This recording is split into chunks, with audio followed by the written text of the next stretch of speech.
ಉಪಮುಖ್ಯಮಂತ್ರಿ ಪಟ್ಟದಾಟ ದಿನೇ ದಿನೇ ಹೊಸ ತಿರುವುಗಳನ್ನು ಪಡಿತಾ ಇದ್ರೂ ಹೈಕಮಾಂಡ್ ಮಾತ್ರ ಮೌನವೇ ಆಭರಣ ಅಂತ ಹೇಳಿ ಮೌನವಾಗಿ ಕುಳಿತಿದೆ. ಮುಖ್ಯಮಂತ್ರಿ ಆಪ್ತ ಶಾಸಕರು ವಿದೇಶಿ ಪ್ರವಾಸಕ್ಕೆ ಹೋಗಿದ್ದಾರೆ, ಆದರೂ ಏನು ಮಾತನಾಡಲಿಲ್ಲ.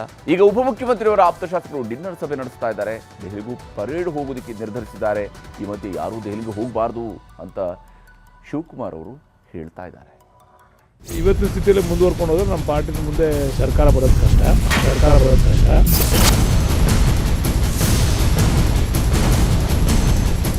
ಇದಕ್ಕೆ ಹೈಕಮಾಂಡ್ ಇಂಟರ್ಫಿಯರ್ ಆಗಿ ಅಂತಿಮವಾದಂಥ ತೆರೆ ಎಳಿಬೇಕು. ಡಿ ಕೆ ಶಿವಕುಮಾರ್ ಒಂದು ಬಾರಿ ಮುಖ್ಯಮಂತ್ರಿ ಆಗಬೇಕು. ಅವರು ನನ್ನನ್ನು ರಾಜಕೀಯದಲ್ಲಿ ಬಯಸಿದ್ದಾರೆ, ಅವರಿಗೆ ಬೆಂಬಲವಾಗಿ ನಿಲ್ಲೋದು ನನ್ನ ಕರ್ತವ್ಯ.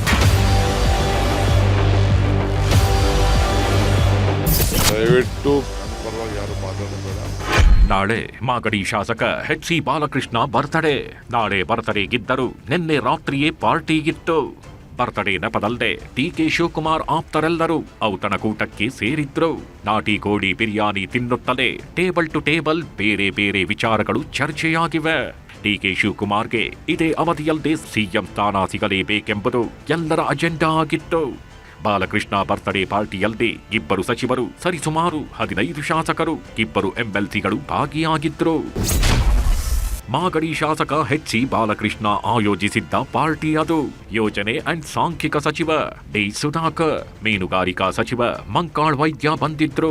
ಇನ್ನು ಮಂಡ್ಯ ಶಾಸಕ ಗಣಿಗ ರವಿ, ಹೊಸಕೋಟೆ ಶಾಸಕ ಶರತ್ ಬಚ್ಚೇಗೌಡ, ಚನ್ನಗಿರಿ ಶಾಸಕ ಬಸವರಾಜ್ ಶಿವಗಂಗ, ಮದ್ದೂರು ಶಾಸಕ ಉದಯ್ ಗೌಡ, ಶ್ರೀರಂಗಪಟ್ಟಣದ ಶಾಸಕ ರಮೇಶ್ ಬಾಬು ಬಂಡಿ ಸಿದ್ದೇಗೌಡ, ಮೈಸೂರು ನಗರದ ಚಾಮರಾಜ ಕ್ಷೇತ್ರದ ಶಾಸಕ ಕೆ ಹರೀಶ್ ಗೌಡ, ಮಡಿಕೇರಿ ಶಾಸಕ ಎಎಸ್ ಮಂಥರಗೌಡ, ಆನೇಕಲ್ ಶಾಸಕ ಬಿ ಶಿವಣ್ಣ, ಚನ್ನಪಟ್ಟಣ ಶಾಸಕ ಸಿಬಿ ಯೋಗೇಶ್ವರ್, ಮೂಡಿಗೆರೆ ಶಾಸಕಿ ನಯನಾ ಮೋಟಮ್ಮ, ಕುಣಿಗಲ್ ಶಾಸಕ ಡಾಕ್ಟರ್ ಕೆ ರಂಗನ, ಶಾಂತಿನಗರ ಶಾಸಕ ಎನ್ಎ ಹ್ಯಾರಿಸ್ ಪಾಲ್ಗೊಂಡಿದ್ರು.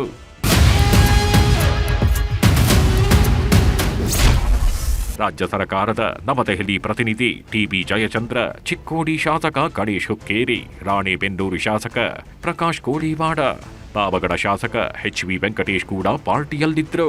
ಒಬ್ಬೊಬ್ಬರದ್ದು ಒಂದೊಂದು ಬೇಡಿಕೆ, ಆಗ್ರಹಗಳ ಪಟ್ಟಿಯೇ ಅಲ್ಲಿತ್ತು. ಇವತ್ತಿನ ಸ್ಥಿತಿಯಲ್ಲಿ ಮುಂದುವರ್ಕೊಂಡು ಹೋದ್ರೆ ನಮ್ಮ ಪಾರ್ಟಿನ ಮುಂದೆ ಸರ್ಕಾರ ಬರೋದು ಕಷ್ಟ. ಏನಾದರೂ ಇದಕ್ಕೊಂದು ಹೈಕಮಾಂಡ್ ಅಂತಿಮವಾದಂಥ ರೂಪವನ್ನ ಎಳಿಬೇಕು, ಅದನ್ನ ಎಳಿಬೇಕು ಅಂತ ಒತ್ತಾಯ ಮಾಡ್ಬೇಕು ನಾವು ಅಂತಕ್ಕಂಥ ತೀರ್ಮಾನ ಆಯ್ತು. ಇದಕ್ಕೆ ಹೈಕಮಾಂಡ್ ಇಂಟರ್ಫಿಯರ್ ಆಗಿ ಅಂತಿಮವಾದಂಥ ತೆರೆ ಎಳಿಬೇಕು ಅನ್ನೋದು. ನೀವು ಯಾರನ್ನ ಮಾಡ್ತೀರಾ ಅದು ಎರಡನೇ ಪ್ರಶ್ನೆ. ಮೊದಲನೇ ಪ್ರಶ್ನೆ, ಇದು ಚರ್ಚೆ ಕರ್ನಾಟಕದಲ್ಲಿ ಆಗ್ತಾ ಇದೆ, ನಾಳೆ ನಮಗೆ ಡ್ಯಾಮೇಜ್ ಆಗ್ತದೆ, ನಾವ್ಯಾರು ಕೂಡ ಚುನಾವಣೆಯನ್ನು ಫೇಸ್ ಮಾಡೋದಕ್ಕೆ ಆಗೋದಿಲ್ಲ. ಅದಕ್ಕೆ ದಯಮಾಡಿ ಇದಕ್ಕೊಂದು ಅಂತಿಮವಾದಂಥ ತೆರೆನ ಎಳಿಬೇಕು ಅಂತ ಮನವಿ ಮಾಡ್ತಿದ್ವಿ. ಕೆಪಿಸಿಸಿ ಬದಲಾಯಿಸಿ ಅನ್ನುವಂತ ಕೂಗು ಕೂಡ ಇದೆ. ಬದಲಾಯಿಸಲಿ ಹೈಕಮಾಂಡ್ ಮನ್ಸು ಮಾಡಿದ್ರೆ ಅದನ್ನು ಮಾಡಲಿ. ನಮ್ಗೆ ಒಟ್ಟಿನಲ್ಲಿ ಅಂತಿಮವಾದಂಥ ತೀರ್ಮಾನ ಕೊಡಬೇಕು. ಹೈಕಮಾಂಡ್ ಅಧ್ಯಕ್ಷರು ಬದಲಾಯಿಸ್ತಾರೋ ಇನ್ನೊಬ್ಬರನ್ನ ಬದಲಾಯಿಸ್ತಾರೋ ಅದು ಮುಖ್ಯವಾದ ಪ್ರಶ್ನೆ ಅಲ್ಲ. ಅಂತಿಮವಾದಂಥ ರೂಪ ಕೊಡಿ ಇಲ್ಲಿ ಕಾಂಗ್ರೆಸ್ ಪಾರ್ಟಿಗೆ ಅಂತ ನಮ್ಮ ಒತ್ತಾಯ ಅಷ್ಟೇ. ಸಹಜವಾಗಿ ನಾವೆಲ್ಲರೂ ಶಾಸಕರು, ಆಡಳಿತ ಪಕ್ಷದ ಶಾಸಕರು, ರಾಜಕೀಯ ಮಾತಾಡೋದು ಸರ್ವೇ ಸಾಮಾನ್ಯ ಅಂತ ಅನ್ಕೊಡ್ತೀನಿ. ಅದೇ ರೀತಿ ಮಾತಾಡಿದ್ವು ಅಷ್ಟೇ. ಅವರು ನನ್ನನ್ನು ರಾಜಕೀಯದಲ್ಲಿ ಬೆಳೆಸಿದ್ದಾರೆ, ಅವರಿಗೆ ಬೆಂಬಲವಾಗಿ ನಿಲ್ಲೋದು ನನ್ನ ಕರ್ತವ್ಯ. ಅವ್ರು ನನ್ನ ರಾಜಕೀಯ ಗುರುಗಳು, ಅದು ನನ್ನ ಧರ್ಮ. ಸೊ ಅವರು ನಾನು ಖಂಡಿತವಾಗಿ ಅವರು ಸಿಎಂ ಮಾತ್ರ ನನಗೆ ನಿಜವಾಗ್ಲೂ ಖುಷಿ ಆಗುತ್ತೆ. ಡಿ ಕೆ ಶಿವಕುಮಾರ್ ಪರವಾಗಿ ಹೈಕಮಾಂಡ್ ನಾಯಕರು ಭೇಟಿ ಮಾಡ್ತೀರಾ ಬೇಕಾದ್ರೆ? ಖಂಡಿತ ಅದರಲ್ಲಿ 2 ಮಾತಿಲ್ಲ. ಖಂಡಿತ ಆ ಸಮಯ ಬಂದಾಗ ಖಂಡಿತ ಡಿ ಕೆ ಶಿವಕುಮಾರ್ ಸರ್ ಪರವಾಗಿ ಹೈಕಮಾಂಡ್ ಹತ್ರ ಮಾತಾಡ್ತೀವಿ, ಭೇಟಿನೂ ಮಾಡ್ತೀವಿ. ಮೇಡಮ್, ಕೊನೆಯದಾಗಿ ಮೇಡಮ್, ಡಿ ಕೆ ಶಿವಕುಮಾರ್ ಇದೇ ಸರ್ಕಾರದಲ್ಲೇ ಸಿಎಂ ಆಗ್ತಾರೆ ಅನ್ನುವಂತ ವಿಶ್ವಾಸ ಇದೆಯಾ ಅಥವಾ ಹೇಗೆ ಅಂತ? ಖಂಡಿತ ಇದೆ, ಆಗಬೇಕು ಕೂಡ. ಹೀಗೆ ನಿನ್ನೆ ರಾತ್ರಿಯ ಸಭೆ ನಂತರ ಡಿಕೆ ಟೀಮ್ನ ಶಾಸಕರ ಆತ್ಮವಿಶ್ವಾಸ ಹೆಚ್ಚಿದೆ. ಬಹಿರಂಗವಾಗಿ ಕುರ್ಚಿ ಬದಲಾವಣೆ ಚರ್ಚೆಗೆ ವೇಗ ಕೊಟ್ಟಿದ್ದಾರೆ. ಪಕ್ಷದ ಇಮೇಜ್ ಅಂದೇ ಮುಂದಿಟ್ಕೊಂಡೇ ಶಾಸಕರು ಆಡುತ್ತಿರುವ ಪ್ರತಿ ಮಾತಿಗೆ ಹಲವು ಅರ್ಥಗಳು ಮೂಡುವಂತಿವೆ. ಡಿ ಕೆ ಶಿವಕುಮಾರ್ ಒಂದು ಬಾರಿ ಮುಖ್ಯಮಂತ್ರಿ ಆಗಬೇಕು ಅನ್ನೋದು ನನ್ನ ವೈಯಕ್ತಿಕ ಆಸೆ. ಅದು ಆಗಲಿ ಅನ್ನೋದು ಬಯಸೋದು, ಅದನ್ನು ನಿಮ್ಮ ಮುಂದೆ ನೇರವಾಗಿ ವ್ಯಕ್ತಪಡಿಸಿದ್ದೀವಿ.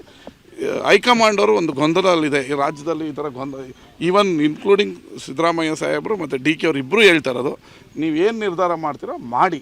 ಊಟಕ್ಕೆ ಸೇರಿ ಒಂದಷ್ಟು ಜನ ಹೀಗೆ ನೀವೆಲ್ಲ ಯಾವ ಥರ ಈಗ ಕ್ಯಾಮ್ರಾ ಮುಂದೆ ಮಾತಾಡಬೇಕು ಅಂತೀರಿ, ಹಂಗೆ ಅವರೆಲ್ಲ ಫೋಟೋ ತೆಗೆಸ್ಕೊಳ್ಳುವಂತ ಫೋಟೋ ತೆಗೆಸ್ಕೊಂಡು ಕಾಂಗ್ರೆಸ್ ಪಕ್ಷದ ಇಮ್ಯಾಜಿನ್ ಡೌನ್ ಮಾಡುವಂಥ ಕೆಲಸ ಆಗ್ತಾ ಇದೆ ವಿರೋಧ ಪಕ್ಷದವರಿಂದ.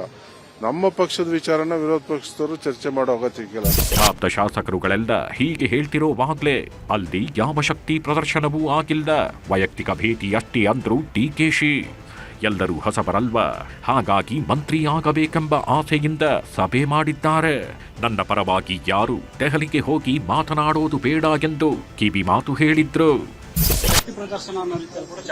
ಯಾರು ಯಾವ ಶಕ್ತಿ ಪ್ರದರ್ಶನ ಇಲ್ಲ, ಅವರವರ ಪರ್ಸನಲ್ ಇಶ್ಯೂಸ್, ಪಕ್ಷದ ಇದಕ್ಕೂ ಏನು ಸಂಬಂಧ ಇಲ್ಲ.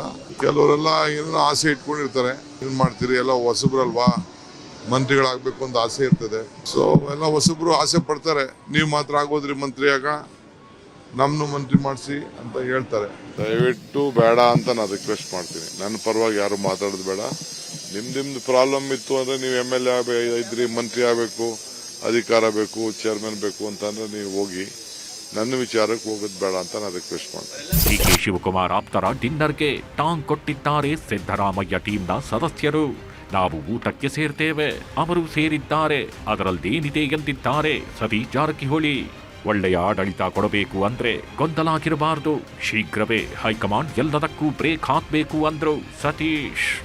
ನಾವೇ ಊಟ ಮಾಡಿಸ್ಬೇಕಂತೇನಿಲ್ಲ, ನಾವೇನು ಅದೇನ ಗುತ್ತಿಗೆ ಏನು ಪಡೆದಿಲ್ಲ. ಅದೇನು ಅವ್ರವ್ರು ನಾವು ಹೇಳಿದ್ರ ಗ್ರೂಪ್ ಅದಾವ, ಅವ್ರವ್ರು ಲೈಕ್ ಮಾಡಿದಂತ ಮುಂಚೆ ಹೇಳಿದ್ವಿ, ಅವ್ರು ಕೂಡ್ತಾರಂತ ಹೇಳಿದ್ವಿ, ಆ ರೀತಿ ಕೂಡಿದ್ದಾರೆ. ಗೊಂದಲ ಬಗೆಹರಲಿಕ್ಕೆ ಹೈಕಮಾಂಡ್ ಏನಾದ್ರು ಹೇಳಲೇಬೇಕು, ಅದನ್ನ ಅವ್ರು ಹೇಳ್ಬೇಕ್ರಿ. ಅವರು ಡೆಲ್ಲಿ ಮೊನ್ನೆ ನಾವು ಭೇಟಿಯಾಗಿದ್ದು ಅವ್ರಿಗೆ, ಖುದ್ದಾಗಿ ಭೇಟಿಯಾಗಿದ್ವಿ ಅಧ್ಯಕ್ಷರಿಗೆ, ಬೇಗ ಇತ್ಯರ್ಥ ಮಾಡ್ಕೊಂತ ಹೇಳಿದಾರೆ. ಕಾದ್ ನೋಡೋಣ ಇನ್ನೊಂದು ಸ್ವಲ್ಪ ದಿವಸ. ಪಕ್ಷದಲ್ಲಿ ಸರ್ಕಾರದಲ್ಲಿ ಗೊಂದಲ ಇರಬಾರ್ದು, ಒಳ್ಳೆ ಆಡಳಿತ ಕೊಡ್ಬೇಕಾದ್ರೆ ಇರಬಾರ್ದು ಅನ್ನೋ ಕಾರಣಕ್ಕಾಗಿ ಎಲ್ಲರೂ ವಾಯ್ಸ್ ರೈಸ್ ಮಾಡಿದ್ದಾರೆ. ಎಲ್ಲರೂ ಹೇಳೋದೇ ಅದಕ್ಕೆ ಬ್ರೇಕ್ ಆಗಬೇಕು, ಇದಕ್ಕೆ ಬ್ರೇಕ್ ಆಗಬೇಕು ಅಂತ ಹೇಳ್ತಾ ಇದೀವಿ. ಎಲ್ಲ ನಾವು ಹೇಳ್ತಾ ಇದೀವಿ, ಅವ್ರು ಹೇಳ್ತಾ ಇದಾರೆ, ಎಲ್ಲರೂ ಎಲ್ಲ ಸೈಡ್ನವ್ರು ಹೇಳ್ತಿದ್ದಾರೆ. ಬ್ರೇಕ್ ಆಗಬೇಕಂದ್ರೆ ಸರಳ ಇದ್ರೆ ನಾವು ಮುಂದೆ ಈಸಿಯಾಗಿ ಫೈಟ್ ಮಾಡ್ಬೋದು ಅಂತ ಎಲ್ಲರೂ ಉದ್ದೇಶ. ಹೀಗೆ ಕಾಂಗ್ರೆಸ್ನಲ್ಲಿ ದಿನಕ್ಕೊಂದು ಹಾಡು, ದಿನಕ್ಕೊಂದು ರಾಗ ಎಂಬಂತೆ ಉಪಹಾರದಿಂದ ಡಿನ್ನರ್ವರೆಗೆ ನಾನಾ ಪಾರ್ಟಿಗಳು ಮತ್ತು ಅದರ ಸುತ್ತ ನಾನಾ ರೀತಿಯ ರಾಜಕೀಯ ಚರ್ಚೆಗಳು ಜೋರಾಗುತ್ತಿವೆ. ಅಧಿಕಾರಕ್ಕೆ ಬಂದು 2.25 ವರ್ಷ ಕಳೆದರೂ ಸರಕಾರಕ್ಕೆ ರಾಜಕೀಯ ಪ್ರಶ್ನೆಗಳಿಗೆ ಉತ್ತರ ಕೊಡೋದೇ ಪ್ರತಿನಿತ್ಯದ ವ್ಯವಹಾರವಾಗಿದ್ದು, ರಾಜ್ಯ ಜನರಿಗೂ ಈ ಪ್ರಹಸನಗಳು ಮುಗಿಯೋದ್ಯಾವಾಗ ಎಂಬ ಪ್ರಶ್ನೆ ಕಾಡುವಂತಾಗಿದೆ. Bureau report, News 18.